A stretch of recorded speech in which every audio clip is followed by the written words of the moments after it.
Bon mois de février sous la chaîne 54, Madame, Monsieur, le journal. Voici les titres. 2 présumés bandits ont été tués dans des affrontements avec la police mercredi à l'avenue Christophe. Une arme a été récupérée.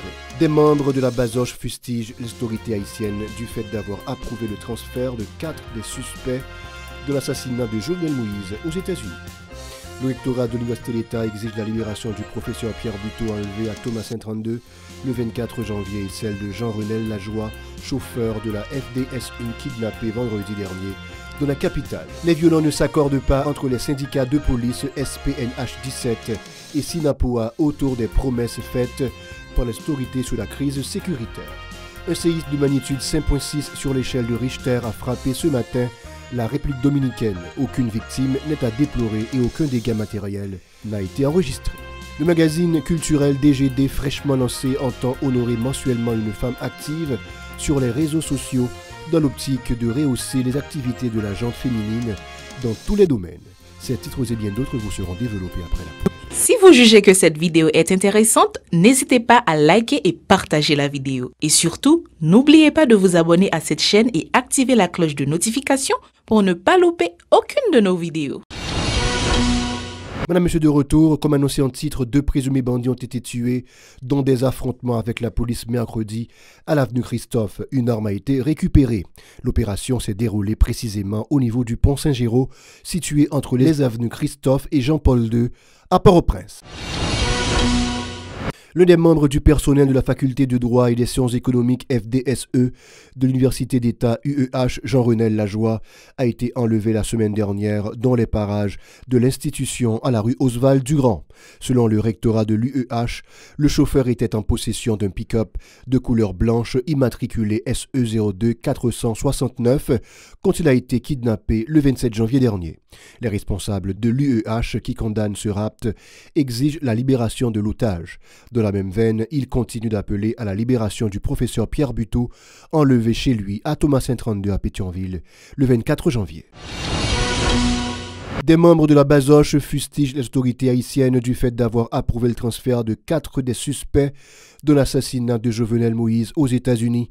Pour Jean-Renel Sistanis, ce n'est pas aux autorités américaines qu'il revient de prendre en charge le dossier relatif au crime crapuleux du 7 juillet 2021 à Pellerin 5.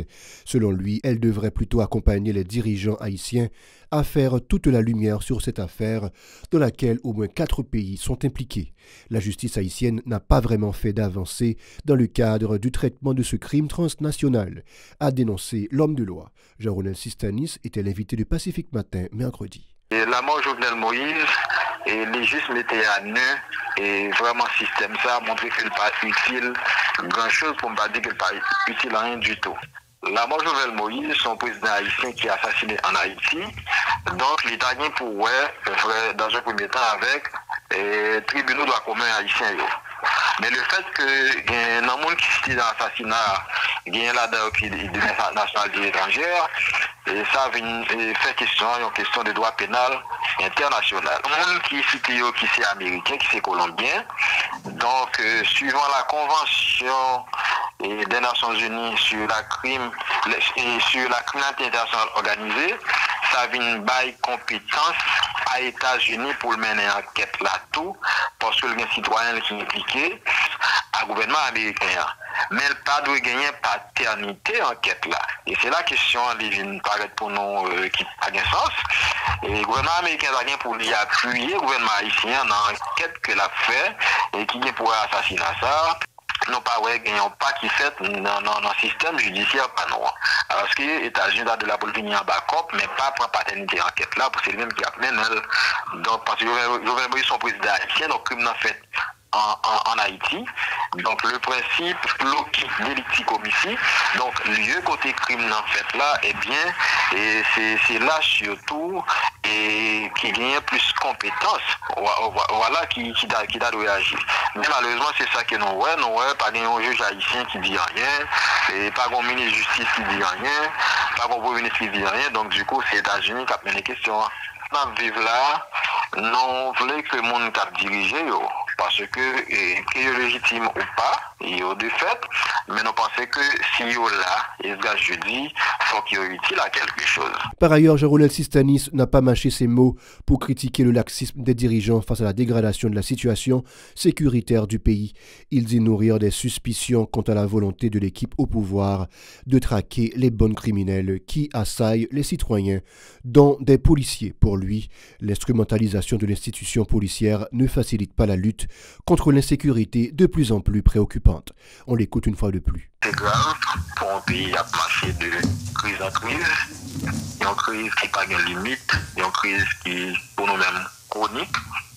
Et ça que nous plus peur, et ce jeudi, c'est le fait que nous n'avons pas aucune autorité à adresser les problèmes. Donc, c'est-à-dire que les problèmes là, ils ont perduré, mais nous n'avons pas il y a un signal qui voyait, qui montrait que, eh bien, ça va améliorer dans une semaine, dans un mois, dans 2 mois, dans 3 mois, dans 1 an. Donc, malheureusement, nous-mêmes, nous connaissons Esdras. Pour les problèmes politiques liés, même si ils ont toujours posé problème moyens policiers ou pas gagné, pour les moyens liés existaient vraiment, mais pour les moyens surtout politiques, nous pensons que si il y a une volonté politique, avec les moyens police la gagné, la finit par bailler en minimum en termes de résultats. Donc malheureusement, politique là, dans la police là, politique là, divisé au commandement, politique là, les mettez si je ne peux pas dire la police l'écraser, mais politique là déranger totalement fonctionnement et la police est capable d'empêcher que l'intervenir, il prend des décisions, des décisions qu'il n'est pas capable. Parce que dans des groupes à opérer, ils sont à l'aise, ils sont très à l'aise de grâce. Et à l'aise c'est en fonction de garantie qu'ils ont gagné quelque part et bras politiques à alimenter. Donc ça généralement que la direction générale de la police est bien puissante et que les décisions qu'elle est capable de prendre, il n'est pas capable de prendre. Donc malgré une opération qu'il a fait, par contre il a commencé, mais déjà il y a une opération qui était lancée qui n'a pas de jamais de résultats. Donc nous-mêmes nous pas pensé que la situation va l'améliorer.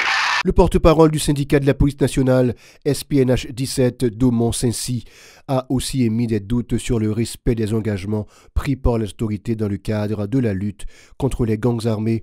Selon lui, les vaines promesses du Premier ministre Ariel Henry et du directeur général AI de la police nationale Franz Elbé expliquent la persistance de la crise sécuritaire. Les bandits font la loi du fait que les revendications des policiers soient restées insatisfaites. Ils ne bénéficient d'aucun accompagnement de la part des autorités, a martelé le syndicaliste. Pour lui, les agents de l'ordre risquent de maintenir leur mouvement en vue de faire entendre leur voix.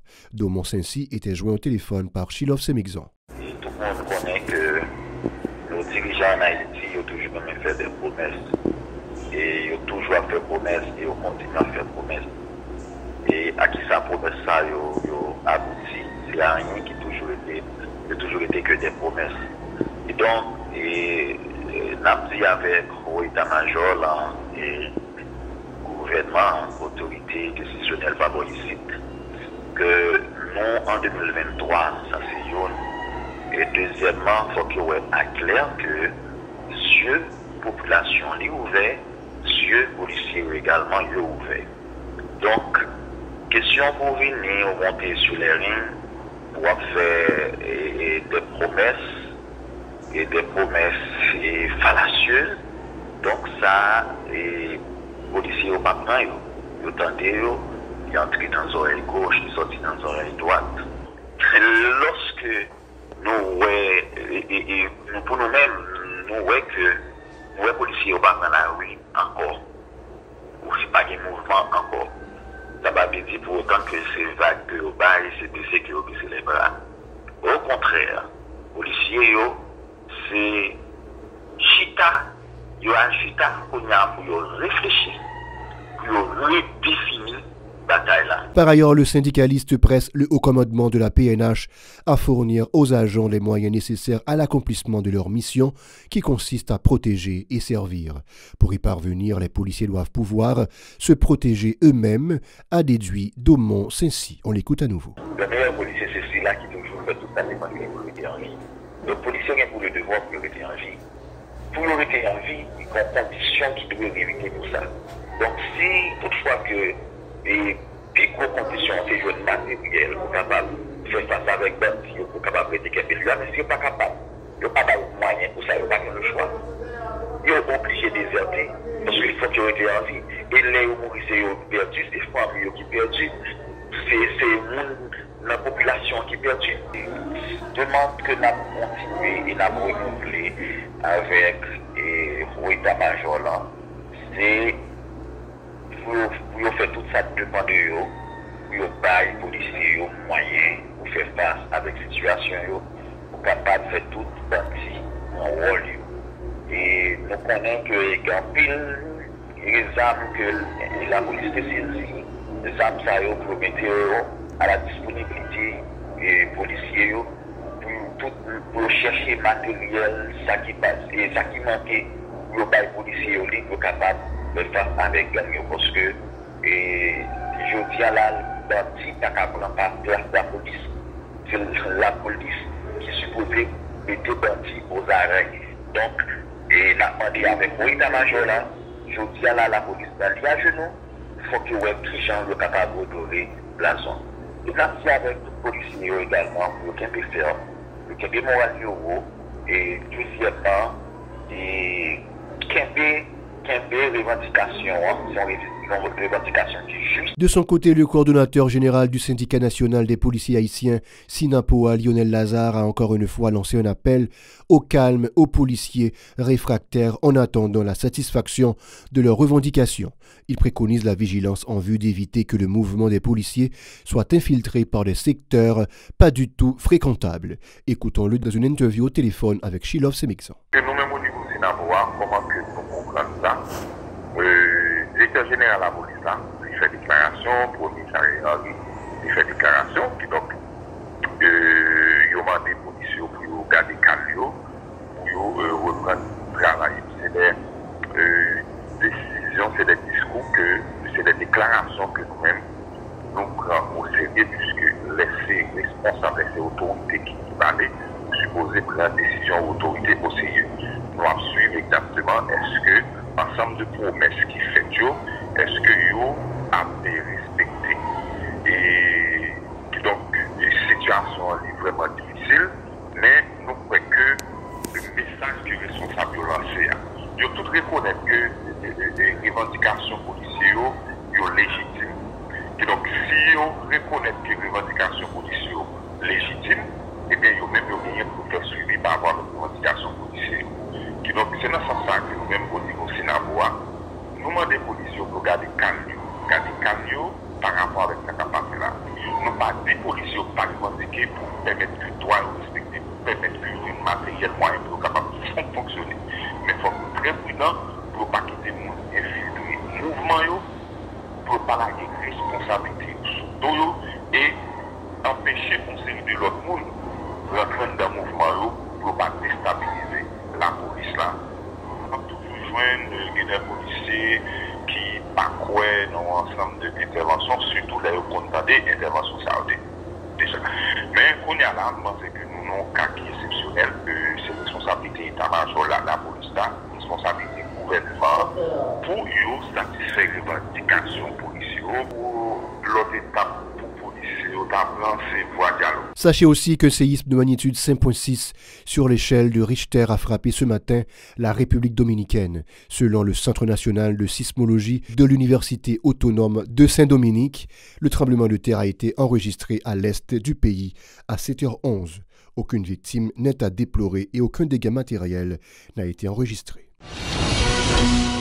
Le magazine culturel DGD fraîchement lancé entend honorer mensuellement une femme active sur les réseaux sociaux dans l'optique de rehausser les activités de la gente féminine dans tous les domaines. Selon les initiatrices de ce programme, les femmes œuvrent dans plusieurs domaines tels que l'entrepreneuriat et l'éducation et leurs prouesses ne sont toujours pas reconnues par le grand public. Écoutons Eunice Léonard de DGD Magazine au micro d'Aubert Charles et de Jose-Philippe François. Première femme qui charge de capacité, qui fait un travail, surtout dans le contexte de la vie journée aujourd'hui, mais qui pas arriver à atteindre l'autre monde juste parce qu'il n'y a une instance, une institution avant journée aujourd'hui qui te pensé à tout.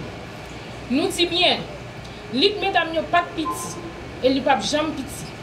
Dans le cadre de ça, DGD Magazine décide d'accompagner mesdames Sayo dans le travail positif qu'il a fait, quel que soit le secteur qui a évolué.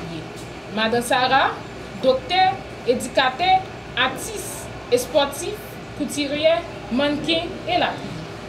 Pour projet ça, DGD Magazine a une planification, une présentation qui a fait chaque fin mois côté communauté Facebook, surtout avec l'autre plateforme pour faire connaissance avec femmes voyantes, mettez sous côté juste parce qu'il n'y a pas de marraine à Paris.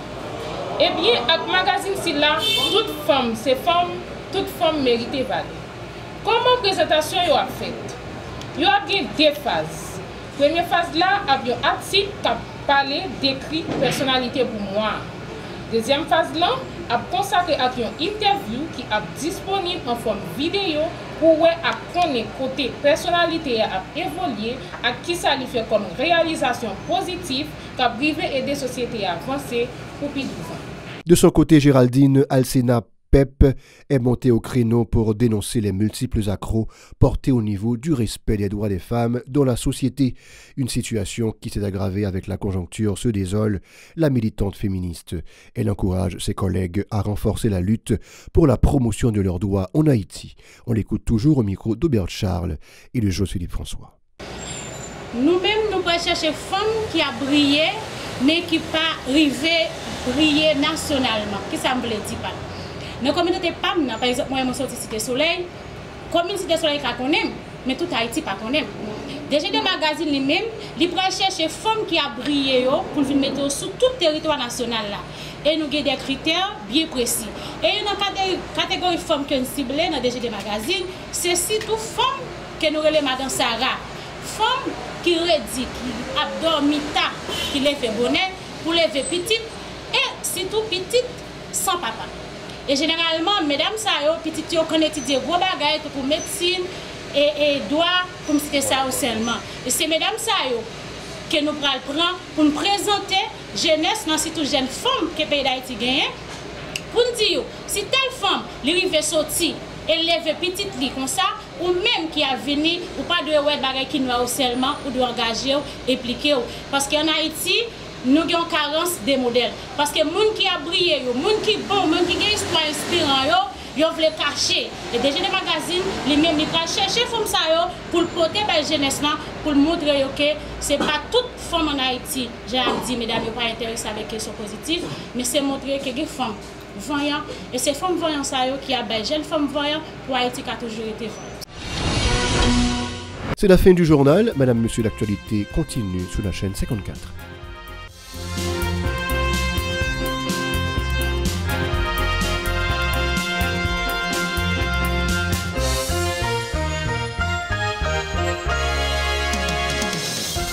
Si vous jugez que cette vidéo est intéressante, n'hésitez pas à liker et partager la vidéo. Et surtout, n'oubliez pas de vous abonner à cette chaîne et activer la cloche de notification pour ne pas louper aucune de nos vidéos.